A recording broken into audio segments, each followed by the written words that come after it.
누가복음 세 번째 시간입니다. 오늘은 11장부터 해서 14장까지 우리가 한번 살펴보도록 하겠습니다. 누가복음은 한 장 한 장에 나오는 내용들이 너무 많아가지고 계속 이렇게 한 번에 다 끝내기가 너무 많더라고요. 그래서 오늘은 네 장만 그렇게 살펴보겠습니다. 11장 먼저 우리가 보면 우리가 전체적으로 누가복음은 복음에 합당한 삶이다. 복음에 우리가 듣고 우리가 또 믿은 그 복음에 합당한 구원받은 자로서의 합당한 삶은 어떤 삶의 모습일까를 계속 이제 추적해 보는 거예요. 11장에 가보면 예수님께서 이제 큰 주제로 말해 보면 비난받는 표적이 된 예수. 11장에 한번 읽어볼까요? 비난받는 표적이 된 예수. 예수님께서 자꾸 사람들에게 이제 비난의 표적이 된다. 라는 그것들에 대한 내용들을 다루고 있습니다. 먼저 첫 번째는 예수님께서 제자들에게 기도를 가르쳐 주세요. 마태복음에 나왔던 6장에 나오는 기도가 누가복음 11장에 나옵니다. 좀 더 이렇게 간략하게 간소화된 형태로 나오게 되는데요. 어쨌든 예수님께서 제자들에게 가르쳐 주신 그런 기도, 우리가 흔히 주기도문이라고 얘기하는 것뿐만 아니라 예수님께서 또 강청하는 기도를 가르쳐 주시죠. 밤늦게 내게 손님이 왔는데 내가 이웃집 친구 집에 가서 내가 손님을 대접할 것이 없으니 좀 다오 그랬을 때 그 친구가 이렇게 밤중에 다 불 끄고 자는데 와가지고 달라고 하니 큰 예의에 어긋나는 것이나 내가 친구라도 그렇게 못하겠지만 뭐 한다고요? 벗됨을 인하여 못하더라도 강청함을 인하여서 내가 주겠다라고 한 그런 사례를 얘기를 들으면서 하나님 앞에 이제 그런 기도, 강청하는 기도에 대해서 얘기하시죠. 그래서 그렇게 구하고 찾고 두드리고 이것은 다 현재 명령형이에요. 헬라에서 그 얘기는 반복적이라는 얘기예요. 반복적으로 강청하는 기도에 대해서 하나님께서 어찌 우리에게 성령을 주시지 않겠느냐 이렇게 이제 가르쳐 주십니다. 마태복음에는 같은 말씀에 대해서 좋은 것을 주시지 않겠느냐 이렇게 되는데 누가복음에는 성령이라고 이제 구체적으로 더 언급이 돼 있어요. 그러니까 예수님의 제자로 복음에 합당한 삶을 살려면, 예수님을 따라가려면, 예수님을 배우려면 제일 먼저 우리가 본받아야 될 게 예수님의 기도를 배워야 된다는. 예수님의 제자들은 예수님과 똑같은 기도를 해야 되는 거예요. 예수님과 다른 기도를 해서는 예수님의 제자가 될 수 없는 거죠. 그래서 우리가 이제 우리 교회 계속 우리가 금요일마다 기도에 대해 살펴보지 않습니까? 신앙이 온전한 사람은 기도가 온전합니다. 그래서 하나님이 예수님을 통해서 보여주셨던 그 기도의 내용들이 우리 마음에 너무 크게 원해지고 너무 사모가 되어져서 예수님이 하셨던 기도를 하게 되는 사람들, 그게 진짜 예수님의 제자죠. 예수님의 제자라는 것은 예수님의 삶을 본받아야 되는데 예수님의 삶을 본받기 위해서는 예수님의 삶은 그 기도의 응답의 결과란 말이에요. 그렇죠? 예수님이 그렇게 기도하셨기 때문에 그렇게 사신 거예요. 그러니까 우리가 예수님의 삶을 본받으려면 거꾸로 우리가 예수님 뭐를 본받아야 돼요? 기도. 그래서 예수님이 하셨던 기도가 우리의 기도의 중심 내용이 돼야 되는 거예요. 그렇지 아니하고는 맨날 가슴 치면서 나는 왜 이렇게 못 살지? 나는 왜 이렇게 안 되지? 나는 왜 믿음이 이렇게 자라지 않지? 나는 왜 이렇게 바뀌지 않지? 아무리 한탄해봤자 아무 소용이 없는 거예요. 본래 우리는 예수님처럼 살 수 있는 능력이나 그런 게 없다 그랬잖아요. 없어요. 있었으면 예수님이 이 땅에 올 이유가 없는 거죠. 없기 때문에, 그렇기 때문에 우리는 기도해야 되는 거예요. 기도하되 예수님의 기도부터 닮아야 비로소 조금이라도 예수님의 제자로서 살아갈 수 있다. 그럼 예수님은 뭘로 그렇게 기도하셨나? 그 예수님의 기도에 뼈대. 우리가 예수님이 직접 기도하신 것을 그 당시에 MP3가 있어요, 녹음기가 있어요. 이렇게 다 녹음해서 오늘까지 2000년부터 내려왔으면 참 좋겠건만 우리는 그 예수님의 음성에 대한 음성 기록이 없잖아요. 그러나 사도들이 가까이에서 예수님의 그 기도를 들었을 때에 파편적으로 기록했던 기도문들이 복음서에 몇 가지로 나오는 경우가 있고, 중요한 것은 예수님께서 이런 마음으로 또는 이런 순서대로 이런 내용을 가지고 기도하셨다는 것이 어디에 나오겠어요? 축약적으로 주기도문에 나오겠죠. 그렇죠? 그래서 하나님의 나라를 먼저 구하셨고 하나님의 뜻이 이루어지기를 내 뜻보다 먼저 구하셨고, 그죠? 이런 것들이 예수님이 이렇게 기도하셨구나. 그런 걸 우리가 이제 알 수 있는 거기 때문에 우리 기도도 자꾸 닮아가야 돼. 그래서 저는 이제 성도님한테 기도 오래 하는 거, 기도 많이 하는 거, 그것도 참 인간적으로 대단하다. 그렇죠, 여러분. 기도 오래 하는 게 얼마나 힘들어요, 그죠? 근데 기도를 오래 잘하는 분들이 있어요. 네, 그리고 기도를 아주 많이 하는 분들도 있고 항상 기도하는 분들도 있는데 그것보다 더 중요한 거, 예, 예수님의 기도를 할 수 있어야 돼요. 그 기도가 예수님을 닮아가야지 아무리 오래 하고 많이 해도 그게 예수님의 기도와 너무 방향성이 다른 거면 그분의 삶은 예수님과 전혀 다르게 나타난단 말이에요. 그래서 우리가 흔히 교회에서 기도 많이 하시는 분인데 인격적으로 굉장히 뭐가 많이 났어요. 예, 뭐 많이 나고 하지만 사람들한테 막 그냥 입에서 칼을 막 날리고 말이지 막 이렇게 다 때려잡고 말이지 막 이렇게 하는 분들 계세요. 예, 그거는 그의 기도가 예수님을 닮지 않았기 때문에 그래요. 그러니까 제가 이제 전에도 말씀드렸지만 교만 중에서 제일 무서운 게 무슨 교만이라고요? 영적인 교만이 제일 무서워요. 늘 말씀드리잖아요. 영적인 교만. 이거는 꺾기가 어려워요. 낮아지기가 어려워요. 왜냐하면 돈이 많은 사람은 망하면 겸손해져. 권세가 높은 사람은 권세를 잃어버리면 겸손해지고, 예, 건강 몸이 우상인 사람은 건강을 잃으면 몸을 치면 겸손해져요. 오히려 하나님이 그렇게 하기 쉬워요. 요놈 봐라 이러고 한번 하나님이 하시기 쉬워요. 근데 영적인 교만은요, 뭘 쳐도 안 돼. 예, 다 쳐도 영적인 거는 이 영적인 교만은 꺾을 수가 없어요. 무서운 거예요.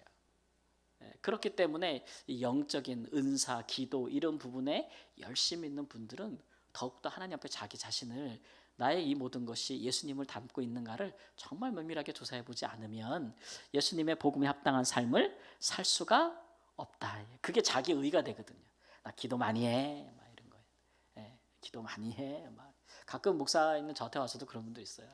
목사님 나 기도 많이 하는 거 알죠? 막 이러면서 기도 많이 하는 거 알죠? 막 이러면서. 근데 그 결과 선택하거나 행동하는 거 보면 기도 많이 하면 왜 저렇게 행동을 하지? 라고 이렇게 생각이 될 때가 있거든요. 그러면은 기도를 바르게 하는 게 아니에요. 그렇죠? 기도는 바르게 하는 것이고 그 기준은 예수님의 기도다라는 것. 이게 구하라 찾아라 두드려라 이것도 예수님이 가르쳐 주신 기도대로 그렇게 하라는 거지. 그렇죠? 그저 무조건 무엇이든지 두들기고 계속해서 기도하라는 거 아니에요. 그건 이방인들이 하는 거예요. 하나님의 뜻에 상관없이 그냥 계속 반복적으로 중얼부엄 하면 막 주문 외우듯이 해야 들으실 줄 생각하는 거는 이방인들이 하는 기도라 그랬어요. 그런 거 하지 말라 그랬잖아요. 그렇죠? 그래서 정말 우리는 정말 이 기도부터 정말 바꾸기 시작해야 우리의 삶과 신앙이 바뀐다는 것은 정말 아무리 강조해도 정말 아무리 강조해도 이거는 지나치지 않아요. 저는 정말 이 부분은 우리 한국교회가 특별히 너무나도 변화되어야 될 부분이라고 생각하고 있습니다. 또 하나는 이제 그 다음 내용을 보면 바알세불이 되신 예수. 이제 예수님을 공격하는 사람들이 예수님을 귀신의 왕이라고 비난하는, 예수님께서 비난의 표적이 되는 사건이 나옵니다. 예수님께서는 말 못하는 사람, 그것이 이제 귀신이 들려서 말을 못한다는 것을 파악하시고 귀신들을 쫓아주셨는데 그 일을 통해서 이제 예수가 명령하니까 귀신이 말을 잘 듣는구나. 그래서 예수가 귀신의 왕이라 바알세불이다. 바알세불, 귀신의 왕이 짚혔다. 그러니까 귀신의 왕이 씌었다는 거죠, 예수님한테. 그렇게 비난하는 사건이 나오기 시작하고, 그러면서 예수님께서 이제 세 번째로는 표적이 된 예수 내용을 보여주셔야죠. 표적이 된 예수. 그래서 이제 자꾸 이제 유대인들이 예수님에게 표적을 보여라 그렇게 얘기를 하는데 이게 예수님께서 보여줄 표적이 없다 그래요. 여러분 왜 그런지 아시죠? 귀신을 쫓아내는 것도 하나의 표적이거든요. 그런데 그 표적을 보여줬더니 표적을 보고 예수가 하나님의 아들이라 그래요? 아니잖아요. 귀신의 왕이라 그러잖아요. 그러니까 믿지 아니하는 자들에게 표적을 보여준들 아무 의미가 없다는 거예요. 아무 의미가 없다는 것을 아시는 거죠. 그래서 유대인들의 표적 신앙이 이렇게 위험한 거예요. 왜냐하면 이 표적을 구하는 마음은 이게 예수님을 시험하는 거거든요. 제가 늘상 얘기하지만 우리가 하나님이 정말 살아계신가? 하나님이 정말 하나님의 뜻대로 행하는 자에게 축복하시는가? 이런 식으로 우리가 하나님을 시험하려면 하나님의 뜻을 행하면서 하나님을 봐야 되는 거예요. 그죠? 그게 이제 하나님이 기대하시는 건데 우리 나쁜 그 엉덩이에 뿔난 우리의 심성은 그 구약의 이스라엘 백성들 어떻게 했냐면은 하나님에게 불순종하면서 하나님이 정말 살아계시나 시험하는 거예요. 그건 아주 나쁜 태도죠. 그렇잖아요. 하나님이 싫어하는 짓만 골라 하면서 이래도 하나님이 정말 살아계시는가? 이렇게 확인하려고 하는 거예요. 이거는 나쁜 짓이라 해서 이렇게 하나님을 시험하지 말라 그랬거든요. 근데 유대인들이 예수께 자꾸 표적을 보이라고 하는 거는 그런 심보인 거예요. 믿겠다는 마음으로 보여달라는 게 아니에요. 잘 생각해. 믿겠다는 순전한 마음으로 표적을 보여달라는 게 아니란 말이에요. 뭐라도 하나 책잡기 위해서요. 책잡기 위해서. 그런 식으로 예수님께 표적을 구하니 예수님께서 보여줄 표적이 없다 할 것이고, 보여줄 수 있는 표적이 있다면 요나의 표적이다, 이런 얘기죠. 요나의 표적은 뭘까요? 요나가 3일 뱃속에 있었던 것 같이 예수님께서 3일 동안 장사되어지는 그런 것들을 의미하는 것이겠죠. 그 표적밖에는 보여줄 것이 없다, 그렇게 얘기했어요. 근데 선지자 요나 때 요나가 물고기 뱃속에 들어갔더니 그 물고기가 토해내는 것을 보고 그가 회개의 말씀을 전할 때 그 이방인 니느웨에 있는 그 이방인들이 다 회개하잖아요. 근데 예수님께서 말씀하신 게 뭐예요? 요나보다 더 큰 이가 와서 회개를 촉구하는 말씀을 전하는데도 너희가 회개하지 않는다는 거예요. 그러니까 마지막 날에 니느웨 사람들이 와서 너희들을 정죄할 것이다. 정죄할 것이다. 또 솔로몬 시대에 그 지혜를 들으러 저 아프리카 이방 여인 구스의 여왕이 와서 그 지혜를 들으러 오지 않았느냐. 솔로몬보다 더 큰 이가 여기 있는데 예수님의 지혜가 솔로몬의 지혜보다 더 크죠. 솔로몬이 나중에 어떻게 망했는지 우리 알잖아요. 그냥 우상 숭배로 점철돼서 예수님이 더 지혜가 있는데 예수님의 더 큰 지혜를 듣고도 예수님을 영접하지 않고 예수님 회개하지 아니하니 마지막에 저 아프리카 중부에 있는 에티오피아에 있는 흑인 여왕이 와서 너희를 정죄할 것이다, 이렇게 말씀하시니까 이 말씀이 굉장히 강력하죠. 왜냐하면 유대인들은 이방인들이라면 치를 떨거든요. 이방인들이라 그러면 이방인들은 그냥 이방 죄인이에요. 그냥 이꼴 이방 죄인, 그런 의미로 썼기 때문에. 근데 그런 사람들이 유대인을 정죄할 만큼 너희들이 더 악하다고 얘기하는 거니까 유대인들이 그 말을 듣고 어떻게 되겠어요? 뭐 뿔딱지가 막 그냥 막 솟는 거지. 예수님께서 아주 그 불난 집에 아주 부채질을 제대로 하고 계시는 거예요. 그냥 냅두지 왜 그러셨을까 이렇게 생각할 수도 있는데 지금 이 유대인들은 뭘 해도 안 돼요. 아무리 기적을 베풀어도 표적을 베풀어도 예수님을 귀신의 왕으로 몰아붙이고 하니 차라리 예수님께서 그들에게 그 심령을 저격하는 말이죠, 그렇죠? 찌르는 그런 말씀을 주시는 것도 이해가 되어진다, 이런 생각이 들어요. 그리고 나서 이제 예수님께서 바리새인과 서기관들을 이제 책망하시는데 너희들은 마치 이 평토장한 무덤 같다. 사람들이 밟고 지나가는데 무덤인 줄 모른대요. 평평해가지고 그렇게 된다. 근데 무덤인지 모르는데 밟고 막 사람들이 다녔는데 그 밑에 보면은 뭐예요?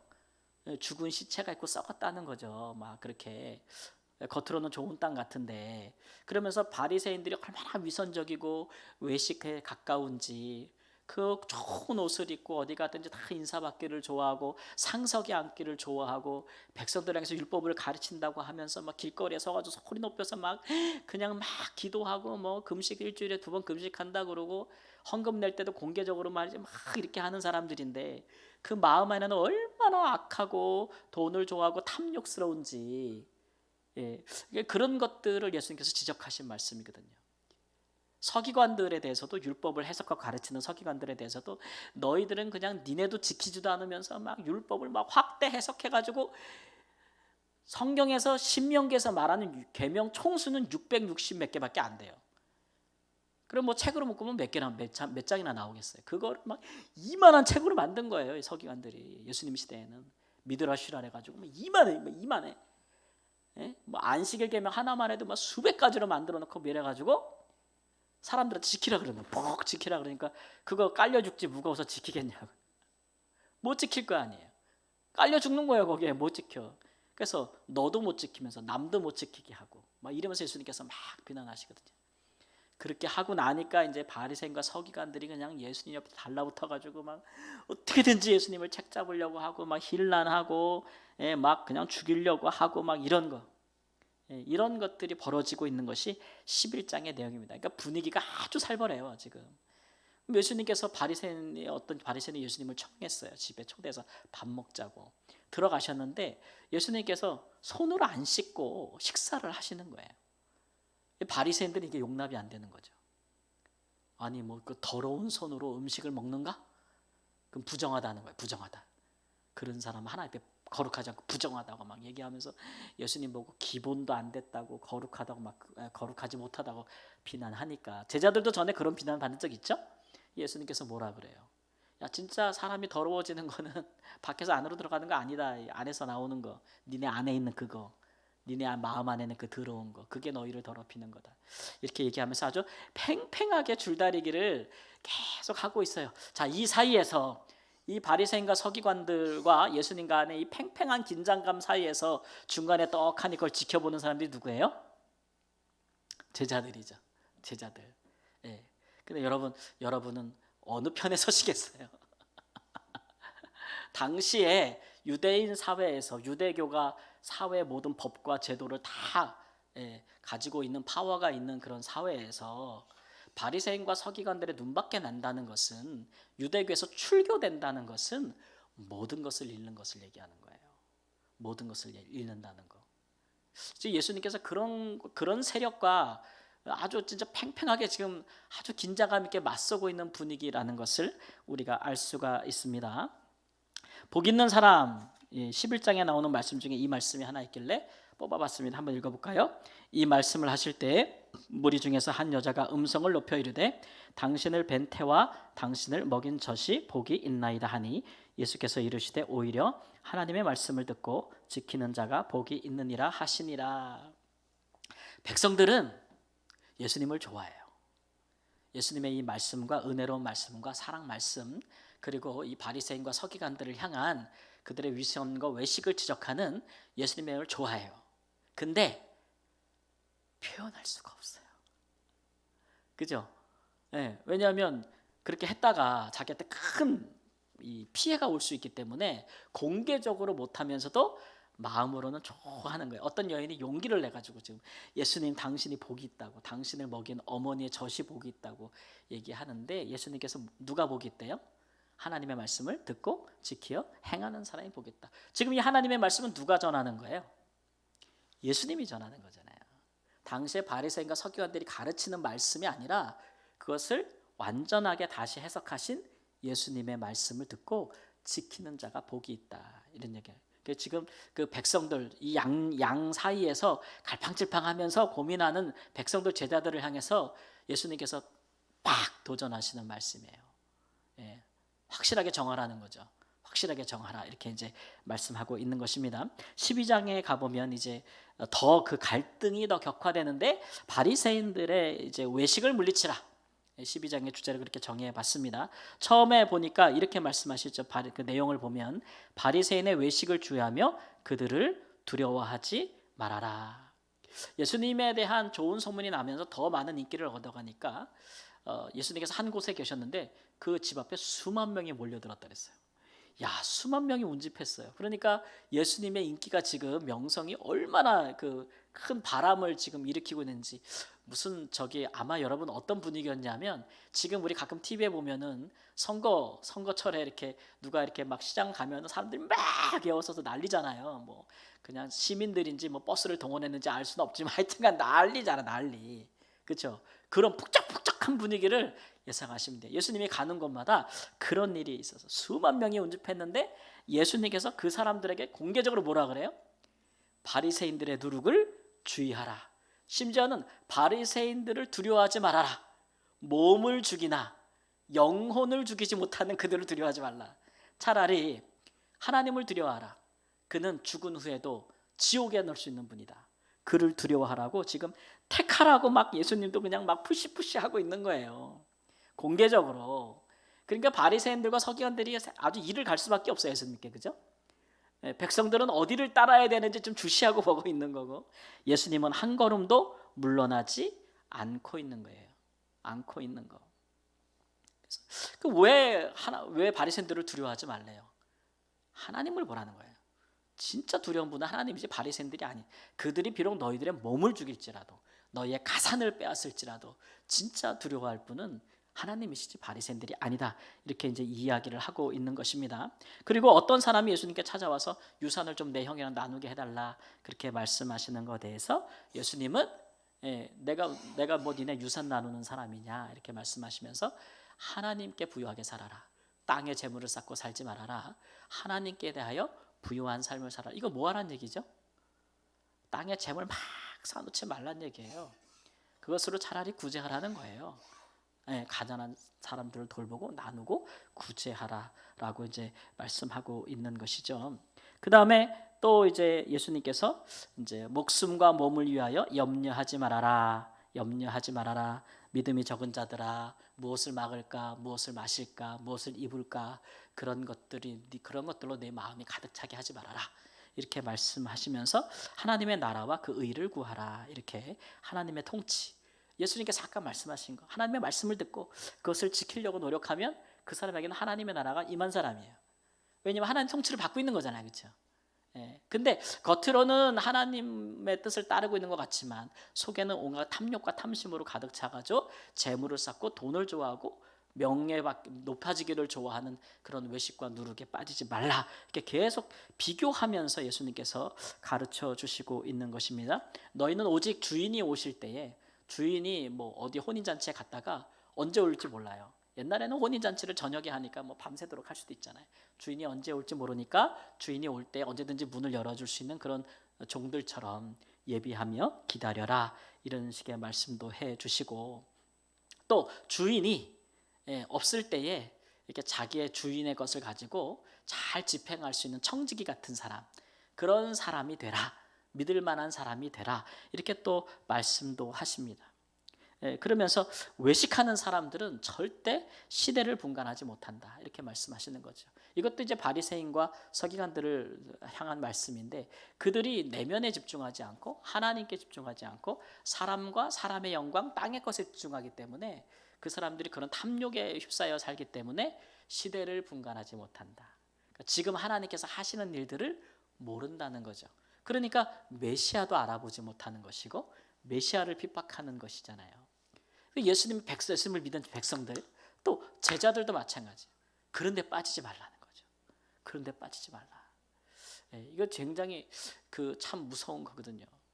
저도 부교자 생활할 때 제가 있었던 교회 담임 목사님에게 이렇게 얘기할 기회가 있어서 야 목사님 참 좋으시겠습니다. 어떻게 이렇게 목회를 잘 하시고 막 그렇게 하십니까? 그랬더니 목사님께서 저한테 하시는 말씀이 강대동사도 나처럼 될 수 있어 막 이렇게 얘기하시더라고요. 네 이랬더니 나처럼 말이야 이렇게 집도 좋고 막 뭐도 좋고 막 이렇게 좋고 막 이렇게 이런 삶을 살 수 있어. 잘 따라와봐. 충성해. 그럼 다 될 수 있어. 막 이렇게 얘기하시더라고요.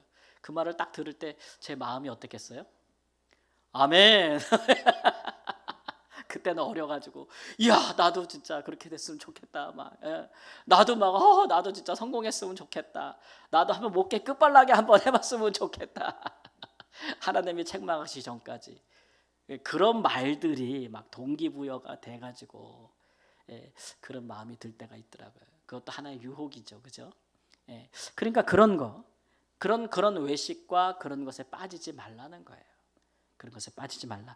그런 것에 인하여도 걱정하고 그런 걸로 걱정하면 내가 뭐 먹고 살지 뭐 입고 살지 막 이런 걸로만 근심하고 살면 이런 바리새인들의 누룩에서 벗어날 수가 없고 당시 이스라엘 백성들이 그런 생활고 막 이런 데 시달리고 막 어렵고 당하면서 그런 압제당하는 백성들을 이 종교 지도자들이 이용해 먹기 딱 좋은 거예요. 딱 좋은 거죠.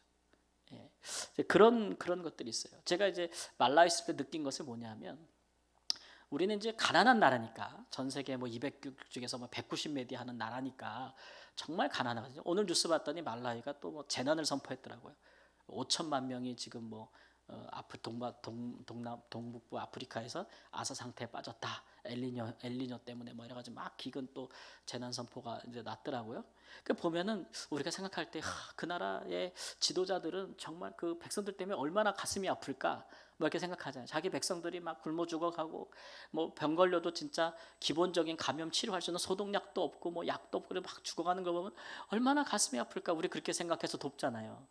근데 막상 거기 가보면은 그 나라의 지도자들은 백성들이 굶어 죽든지 백성들이 약이 없어 죽든지 아무 상관 안 합니다. 백성들의 삶을 개선시키고자 하는 그 의지가 없어요. 왜 그럴까요? 자기 배 먹고 사는 거 맞아요. 왜냐하면 백성들이 잘 살게 되면, 백성들이 교육을 잘 받게 되면 원조가 안 와요. 그 다음부터 그 나라의 나라 예산의 절반이 해외 원조예요.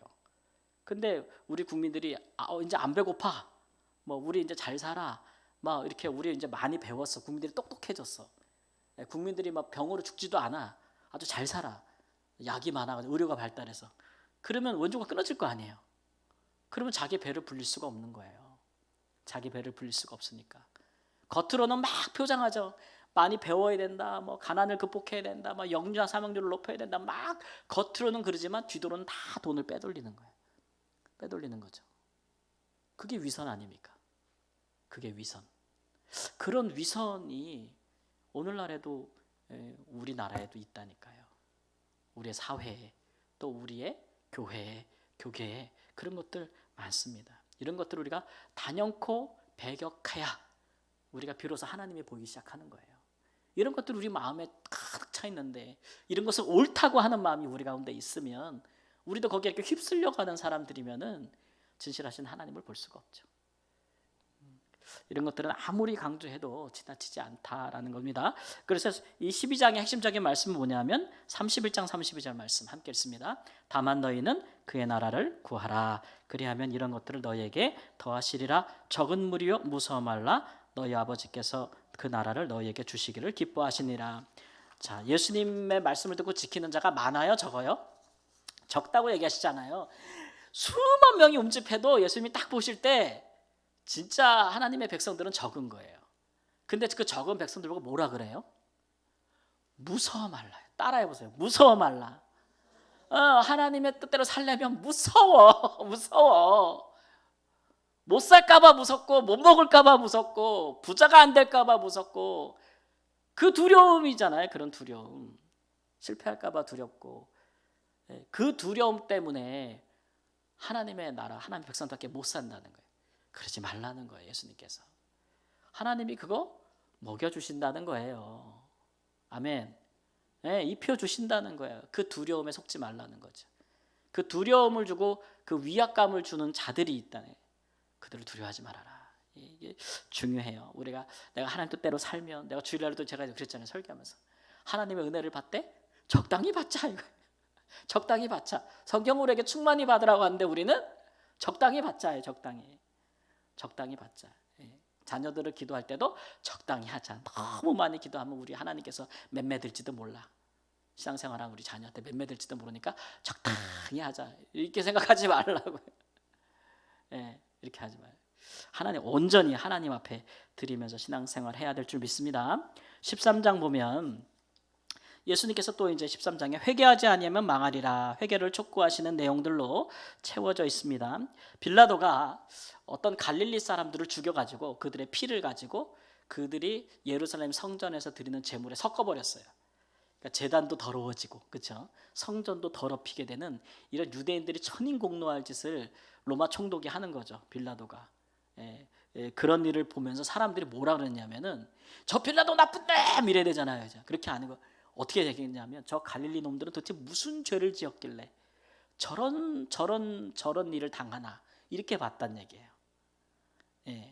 이렇게 보고 있었단 얘기죠. 또 실로암 망대가 무너져가지고 18사람이 죽었어요. 우리나라 뭐 부실공사에서 무너졌든지 뭐 지진이 났든지 하여튼 무너진 거 아닙니까? 그래서 18명이 죽었는데 사람들이 생각하기를 저것들은 도대체 무슨 죄를 지었길래 저때 하필 그때 그 밑에 있어가지고 깔려 죽었나, 이렇게 본다는 거예요. 그러니까 예수님께서 그들이 너희들보다 죄를 더 졌다고 생각하느냐, 이렇게 얘기하시면서 누구든지 회개치 아니하면 그와 같을 것이라고 이야기하시는 거죠. 그 말씀으로 시작을 합니다. 그래서 회개에 대한 중요성을 얘기하시고, 또 농부가 과실나무를 심고 그 과실나무를 이렇게 가꾸는데 3년 동안 아무리 기다려도 열매가 안 생겨요. 그러니까 이제 그 종이 잘라버릴까요? 그러잖아요. 그러니까 주인이 한 해만 더 해보고 그때 이제 하자, 이렇게 얘기하시는 거잖아요. 그러니까 한 해가 더 필요하다는 얘기는 아직은 예수님께서 사역하시는 때니까 이제 기회를 주는 건데, 열매 맺지 않는 과실수는 사실상 의미가 없잖아요, 그죠? 예, 그런 거 회개의 열매, 복음에 합당한 삶의 열매 맺지 아니하면 그렇다 그 이제 말씀하시는 거죠. 뿐만 아니라 이제 안식년에 18년 동안 이렇게 고꾸라져 가지고 귀신 들려 앓는 여인을 고치시는 사건. 이제 안식일에 고쳤다는 것이 큰 이제 분쟁의 여지가 되는 것이죠. 안식일에 의료 행위를 했다는 것이에요. 근데 백성들은 다 좋아했어요. 예수님께서 너희가 이렇게 그 비유로 있잖아. 네 소들이 말이야. 그 바리새인들한테 비난하잖아. 너네 안식일날 네 소들이 구덩이에 빠지면 내 구해내잖아. 그건 안식일법 위반이 아니라고 하면서 18년 동안 사단에게 매여서 고통 중에 있는 이 여인의 그 여인의 그 매임을 풀어주는 것을 어찌 안식일법 위반이라고 하느냐고 말할 때 백성들은 다 좋아했다 그랬어요. 겉으로 속으로 속으로 겉으로 하면은 혼나니까 바리새인들한테 혼나니까 속으로 그렇게 했다 이렇게 이야기를 하고 있는 것이죠. 그래서 이제 예수님께서는 비록 적은 무리들이 예수님의 많은 행하시는 일을 보고 말씀을 듣고 많은 사람들이 운집할지라도 그래도 끝까지 그 말씀을 듣고 지켜 행하는 사람들은 소수, 두려워하지 않고 행하는 사람들은 소수인데, 근데 예수님께서 하시는 말씀이 뭐냐면 소수지만 이것이 겨자씨 같다 이런 얘기죠. 그리고 가루 서마을 가운데는 이제 그 누룩 같다. 그러나 나중에 시간이 지나면 어떻게 돼요? 큰 나무가 되고 많은 가지가 퍼져서 많은 새들이 깃드는 것처럼 또 부풀면 이스트가 돼서 확 부푸는 것처럼 그럴 날이 올 것이다. 그것이 하나님의 나라다. 이렇게 얘기하고 있는 거죠. 그러니까 예수님의 말씀을 이렇게 우리가 가르침을 진짜 복음서를 있는 그대로 이렇게 대하면 우리가 이런 생각이 들어요. 할 수 있다. 우리도 할 수 있다 이 생각보다는 진짜 복음서가 정말 제대로 보니까 너무 진짜 겁난다. 우리 진짜 이렇게 살 수 있을까? 사실 내가 진짜 예수님의 제자가 될 수 있을까? 이런 생각이 들거든요. 든단 말이죠. 근데 예수님께서 말씀하시는 것은 뭐냐면 우리가 설사 그렇게 생각할지라도 아무리 그 길이 어렵고 힘들고 마치 좁은 길 같을지라도 그러나 찾는 이가 적은 것 같아도 결국은 그 같은 소수의 사람들을 통해서 하나님의 나라는 엄청나게 커지고 하나님의 나라는 확장된다는 것을 말씀해주고 있는 거예요. 예수님 당시에 하나님의 뜻을 받들어서 정말 하나님께 순종하는 사람, 하나님 마음에 딱 드는 사람 몇 명? 예수님 한 명. 예수님 한 명. 근데 어떻게 됐어요? 그 예수님 한 명 때문에. 지금 우리 무슨 상관 있어요 이스라엘하고. 그러나 우리는 그 안에서 하나님의 자녀가 되었잖아요. 하나님의 나라는 그와 같아요. 그런 하나님의 나라에는 그 다음에 주어지는 말씀은 행악자는 들어갈 수 없다. 나더러 주여 주여 하면서 우리가 주의 이름으로 기적을 행했고 길거리에서 우리는 주님의 말씀을 배우기도 했고 막 이래도 예수님께서 나 너 몰라 이런 얘기예요. 왜 그럴까요? 이 사람들은 행악자예요. 악을 행했어요. 예수님의 가르침을 배운 대로 그 가르침에 합당한 열매를 맺지 않았어요. 열매로 알리라. 마태복음 8장에 나오는 것처럼 뭐 이런 거잖아요. 뭐 기대하는 바가 있잖아요. 예수님께서 진리의 말씀을 주시고 사랑을 주시고 능력을 베풀어 주셨으면 우리에게 기대하시는 삶의 열매가 있다고요. 근데 그런 열매는 맺지 않고 바리새인들처럼 종교적인 모습만 갖게 된 거예요. 그러면서 겉으로만 반짝하게 하면서 인생을 자랑하고 높임받기를 좋아하고 뭐 이런 것들. 그러면서 없는 자들을 압제하고 핍박하고 무시하고 부정하다고 하고 막 이런 행태들. 이런 행태들을 보면서 그들은 행악자들이라고 얘기하시는 거라고. 심지어 예수님을 막 귀신의 왕이라고 막 이렇게 행악자들이라고 얘기하시는 거예요. 그런 사람들은 나는 모른다. 천국에 들어갈 수 없다. 이렇게 얘기하시고 당시에 예루살렘에 얼마나 많은 바리새인들과 서기관들과 그 종교 대제사장들이 모여 살았겠어요. 근데 그 예루살렘이 심판당할 것을 얘기하세요. 마지막 13절에. 그래서 너희들이 선지자를 죽이지 않는 일이 없었다. 선지자들은 예루살렘에 다 죽었다는 거죠. 이제는 하나님의 아들도 죽이니까 하시는 말씀이 그런 거죠. 예루살렘은 심판을 당하게 하고. 왜 심판을 당할까요? 뭘 안 해서? 회개 안 해서.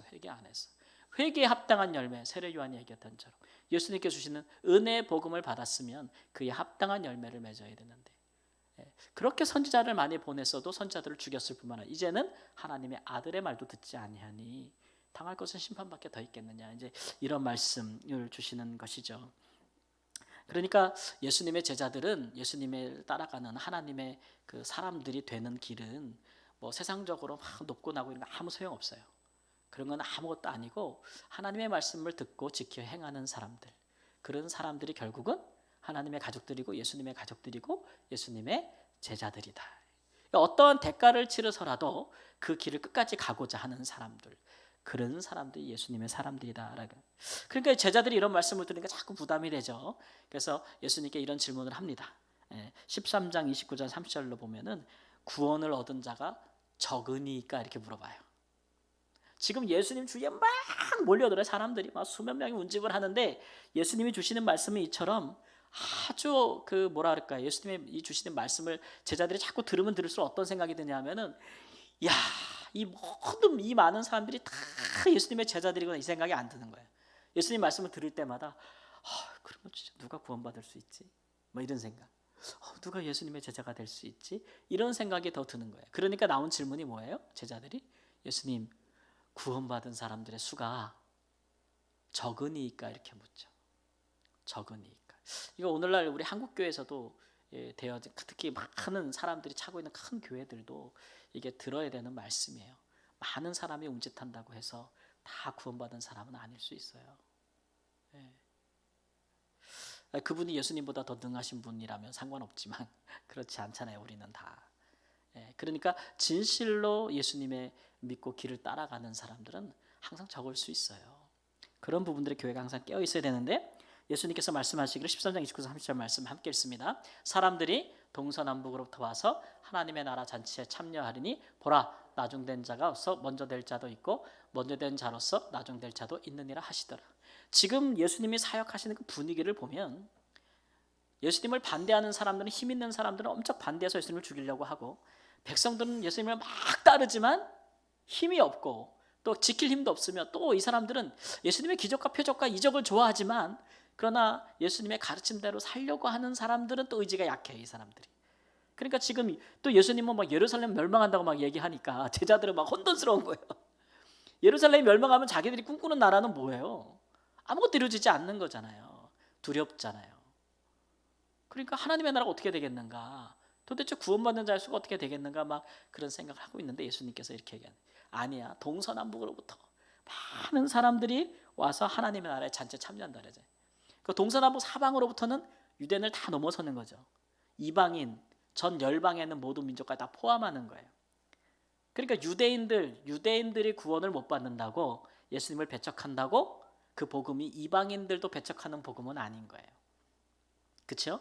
그러니까 먼저 된 자가 나중된다는 얘기는 문자적으로는 유대인들을 얘기하는 거예요. 유대인들이 먼저 복음을 받았지만 나중될 것이고, 이방인들은 나중에 복음을 듣지만 먼저 될 것이다. 하나님의 나라에 먼저 들어갈 것이다 라고 하는 것들이 예수님이 하신 말씀이 이런 근본적인 의미가 우리에게 있는 것이라 할 수 있고, 이런 팽팽한 긴장감들은 우리 교회 내에서도 신앙생활에 있습니다.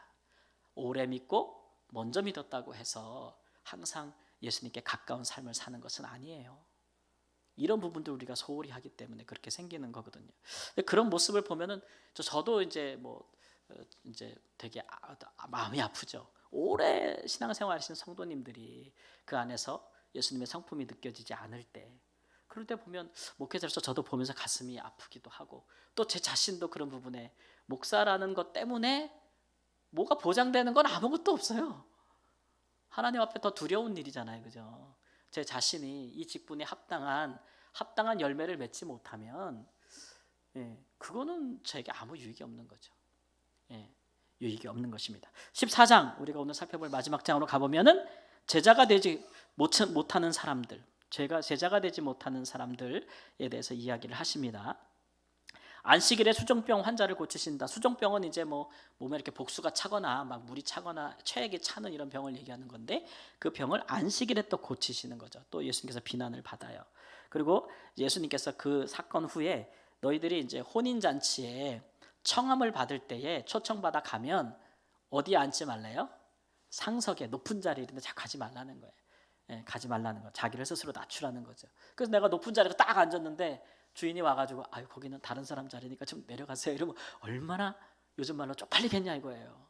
근데 내가 맨 밑에 말석에 가서 앉았는데 그 주인이 와서 아유 왜 거기 앉아 계시냐고 이렇게 옮겨가면 차라리 그게 낫다는 거죠. 예, 스스로를 낮추라 이렇게 말씀하시는 거고, 그 다음에 이거는 청함 받을 때고, 내가 누구를 청할 때도 꼭 높은 사람 청하려고 하지 말고 내게 갚을 능력이 없는 사람들을 청하라 이렇게 말씀하셨어요. 그래서 가난한 이웃들이나 또는 몸에 장애가 있는 사람들이나 이런 사람들을 청하다가 때로는 강권하다가 이렇게 하라 이렇게 이제 말씀을 하고 있는 겁니다. 선교할 때 가장 힘든 게 뭐냐면 이제 후원하시는 분들이 있잖아요. 후원하시는 분들이 한국에서 이제 후원금을 보내와요. 그래서 우리가 어떤 일을 막 해요. 그리고 그걸 축하하는 일이 이제 해야 되잖아요. 결과 보고를 해야 되니까 축하하는 일을 하면 후원금이 많으면 많을수록 한국에서 후원자가 직접 오십니다. 이렇게 오셔요.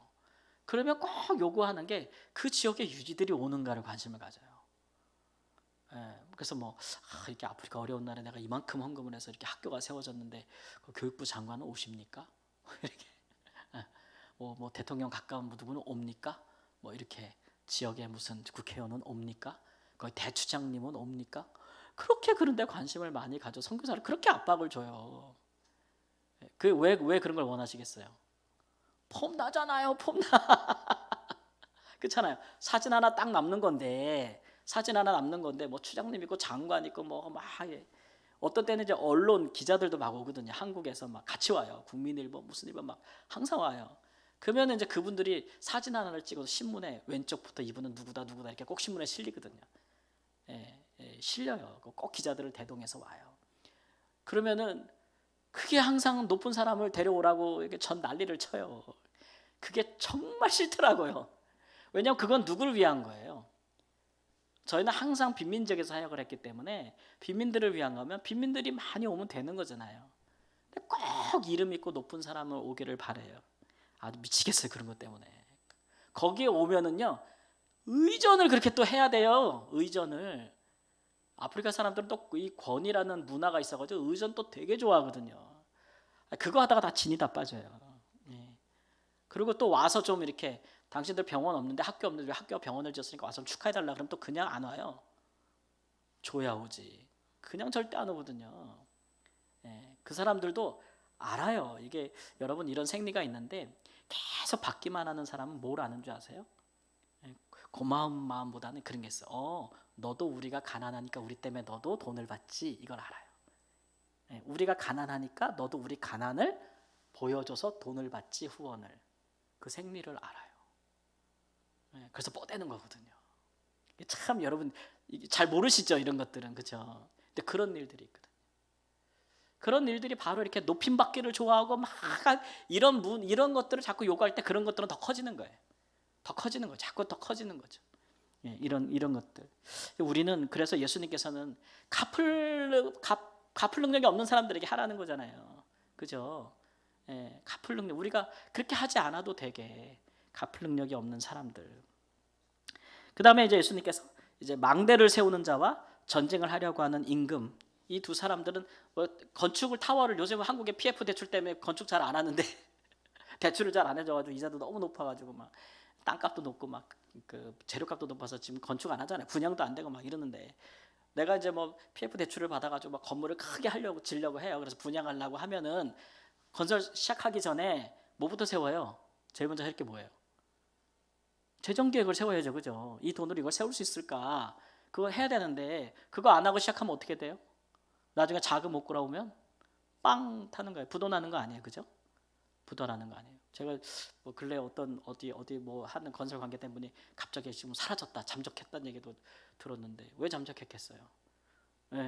지금 사라져야 되는 순간인 거예요. 빨리 숨어야 돼. 그런 상황이니까 얼마나 힘들었겠어요. 잠적을 했다. 그런 얘기도 들었는데 계산하지 않겠어요? 또 전쟁을 하는 임금이 내가 전쟁할 때 저 나라와 전쟁할 때 우리 군인이 얼마고 전략을 세울 거 아니에요. 그런 거 없이 하다가는 전쟁에서 질 수밖에 없지 않느냐 이런 비유를 들어서 하시면서 예수님을 따라갈 때에는 우리가 그 같은 것들 예상해야 된다는 거죠. 그렇든 그 같은 거 우리가 이렇게 예수님처럼 안식일에 병을 고치고 갚을 능력이 없는 자들을 초청하고 어디에 가든지 내가 겸손하게 이게 다 예수님의 가르침인데 그런 가르침대로 내가 살아야 된다는 것에 대한 고려 없이 어떻게 우리가 그리스도인으로 살 수 있겠느냐. 예, 그런 걸 이제 말씀하시는 거예요. 그래서 제일 이 비유에서 하시는 말씀이 뭐냐면 소유를 버려라 이렇게 얘기해요. 소유, 재산에 대한 탐욕, 탐심, 그냥 죽을 때까지 먹고 살게 쌓아두고자 하는 마음, 그거 버리라는 거예요. 그거 버리는 거. 그거 버리지 않으면 예수님의 제자가 되지 못한다. 뿐만 아니라 네 부모, 형제, 자매, 친척을 버리라, 미워해라. 이 말씀은 이제 이단들이 하는 것처럼 호적파란 얘기가 아니고 우리가 선을 행할 때에 누구에게 행하래요? 누구에게 먼저? 갚을 능력이 없는 사람들을 먼저 챙기라는 거예요. 먼저 챙기라는 거. 예, 그럴 때는 이 표현이 상대적으로 이제 나에게 대접받고 내가 갚으면 나에게 다시 갚아줘야 되는 그런 이제 당연히 서로 주고받는 호혜적인 관계 있는 사람들, 그런 사람들과 거리를 둘 수밖에 없는 거죠. 차선이 될 수밖에 없는 거니까. 그러므로 상대적인 의미로 주어지는 거라고 생각을 해요. 그러니까 그런 마음이 없이는 예수님의 제자가 되지 못한다. 이렇게 이제 그것들을 이제 말씀하고 있는 것입니다. 예수님의 제자가 되는 길 함께 읽습니다. 물은 내게 오는 자가 자기 부모와 처자와 형제와 자매와 더욱이 자기 목숨까지 미워하지 아니하면 능히 내 제자가 되지 못하고 누구든지 자기 십자가를 지고 나를 따르지 않는 자도 능히 내 제자가 되지 못하리라. 너희 중에 누구든지 자기의 모든 소유를 버리지 아니하면 능히 내 제자가 되지 못하리라.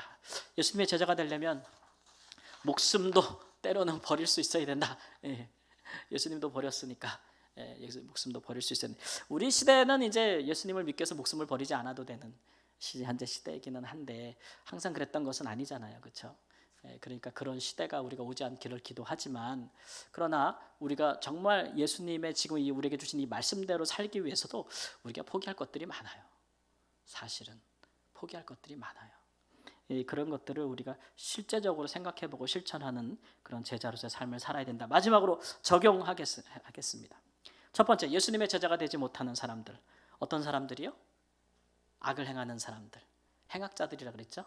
예수님과 함께하고 예수님의 가르침을 받고 뭐 예수님이 행하시는 표적을 보고 기적을 보고 예수님 곁에 몰려두고 막 그랬을지라도 예수님 입에서 나오는 하나님의 말씀을 듣고 지키지 행하지 아니하는 사람들.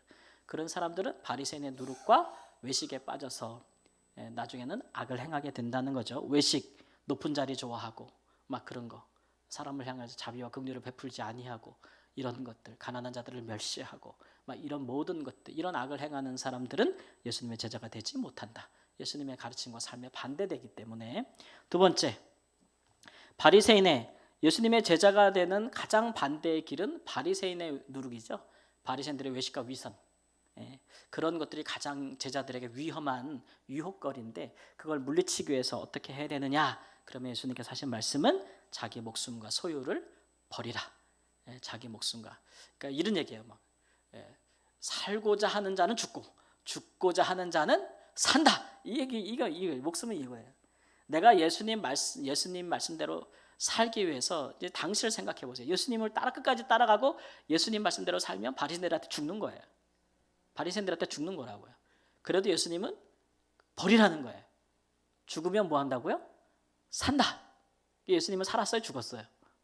예수님 죽었어요, 살았어요? 죽었잖아. 근데 살았어요? 살았잖아. 3일만 고통하면 돼, 3일만. 그 제자들에게도 말씀하시는 거예요. 자기 목숨을 미워해야 된다, 버려야 된다. 그렇지 않으면 끝까지 예수님의 제자로 살아갈 수가 없다. 이런 것이죠. 또 이제 소유. 내가 부자가 되고자 하는 마음 있잖아요. 부하고자 하는 마음. 그런 마음을 갖고서는 예수님의 제자가 되지 못한다는 거예요. 왜냐하면 왜 그럴까요, 여러분? 하나님과 재물을 겸하여 섬길 수 없기 때문에 그래요. 근데 우리가 이제 부르심이 하나님 우리를 너무 축복해서 우리가 막 부가 쌓일 수가 있어요. 그러면 어떻게 해야 돼요? 어떻게 해야 돼요? 하나밖에 없어요. 계속 나눠줘야 돼요. 베풀어야 돼요. 섬겨야 돼. 그러지 아니하고는 우리가 교만하지 않을 다른 길이 없단 말이에요. 사람들은 다 쓰지 못해도 더 쌓고 싶어요. 예수님 말씀처럼 창고에 카닥카닥카닥 내가 다 쓰지도 못해. 근데 올해 안 필요하면 내년에 필요할 거야. 내년에 안 필요하면 그 다음에 필요할 거야. 지금 안 필요하면 30년 뒤에 필요할 거야. 계속 쌓아둔단 말이에요. 쌓아두는 거예요. 어리석은 일이라고 얘기해요. 예수님께서. 그거 네 것 안 된다고 얘기하는 거잖아요. 부자가 하나님 앞에 살 수 있는 길은 하나밖에 없어요. 계속 비우는 거예요. 계속 비우는 거. 그래서 예수님 말씀도 보면 이게 가난한 사람이 믿음에 부유하기보다 부자가 믿음에 부유하기가 굉장히 어렵다는 거예요. 그렇죠? 이제 물을게요. 그러면 여러분 믿음에 부유하고 싶어요? 하나님께 부유하고 싶어요? 가난하고 싶어요? 하나님께 부유한 삶을 살고 싶잖아요. 믿음 안에서. 자, 그럼 세상에서 부자로 살고 싶어요? 가난한 자로 살고 싶어요? 이게 우리 딜레마. 예수님은 세상에서 가난한 자가 믿음에 부유하다 그랬어요. 부자들은 하늘나라 들어가기 가늘게 들어가기도 어렵대. 근데 우리는 기필코 그걸 통과하는 사람이 되고 싶잖아요. 그렇죠? 예, 두 마리 토끼 다 잡고 싶어. 우리는 부자도 되고 우리는 믿음도 좋고 싶어요. 그 마음 당연한 마음 아니겠어요? 그러려면 각오 제대로 하라고 말씀하는 거예요. 저는 그 마음을 정죄하거나 비판할 마음은 없고, 그러나 그러려면 자기 영혼을 구하려면 부자가 되고 싶으면 자기 영혼을 구하려면 그만한 각오하라고요. 예수님께서 왜 부자가 하나님 나라에 들어가기 어렵다고 그랬겠어요? 각오하고 바라라는 거예요. 그러니까 부자가 되고 싶은 사람은 더 자기 몸을 쳐야겠죠. 부자가 되고 싶은 사람은 더 자기를 겸손하게 만들고, 이렇게 하지 않으면 방법이 없다니까요. 사람을 제일 교만하게 하고 제일 하나님을 떠나게 하고, 우리가 인간의 역사 가운데 만든, 제가 주일날 우리 우상, 인간이 만든 우상을 말했잖아요. 그죠? 이슬람, 뭐 인본주의, 막 얘기했잖아요.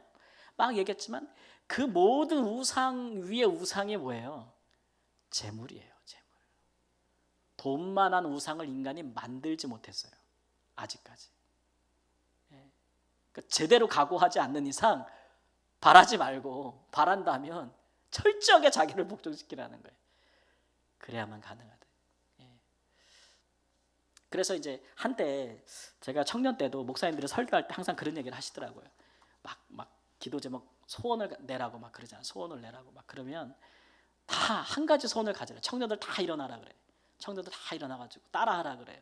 내가 우리 교회에서 11조를 제일 많은 사람이 되게 해달라고 막 기도해.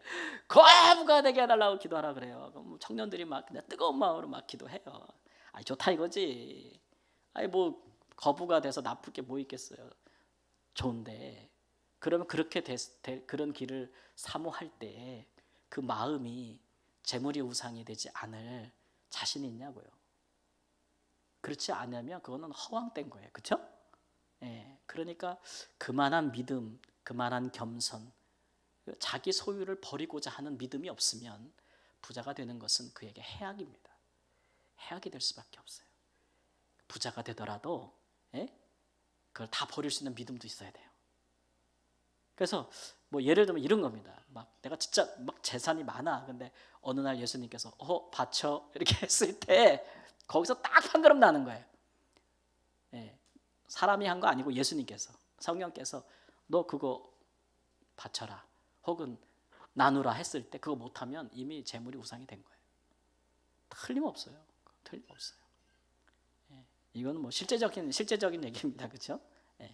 그래서 우리가 이런 말씀들을 오늘 생각하면서 우리는 제자로 살아야지 다시 한번 결심하는 은혜가 있기를 주님의 이름으로 축원합니다. 기도하겠습니다. 주님, 예수님의 제자로 살아가기에 하나님 우리가 얼마나 부족한지 다시 한번 깨닫습니다. 말씀을 들었던 제자들도 구원받는 자가 너무 적겠구나 염려하였습니다. 그러나 우리 예수님은 그렇지 않다고 말씀하시고 동서남북으로부터 허다한 사람들이 하나님의 나라에 참여할 것이라고 하셨습니다. 그들 중에 우리도 있습니다. 우리의 복음이 우리를 좁은 길로 걷게 할지라도 그 길로 가면 거기에는 생명이 있고, 거기에는 하나님의 역사가 있고, 하나님의 감동하심이 있고, 능력이 있고, 평안이 있고, 감사가 있으며 사랑이 충만하고 주의 성령이 충만하며 우리를 들어서 하나님께서 이 땅 가운데 주 예수의 나라를 전파하게 하시는 줄을 믿습니다. 하나님, 짧고 금세 하나님 지나가는 세월과 하나님 한 번뿐인 인생 속에서 우리가 구원받은 자의 합당한 삶, 복음에 합당한 삶, 예수님을 따라가는 제자의 삶을 살게 도와주옵소서. 존귀하신 예수님의 이름으로 기도합니다. 아멘.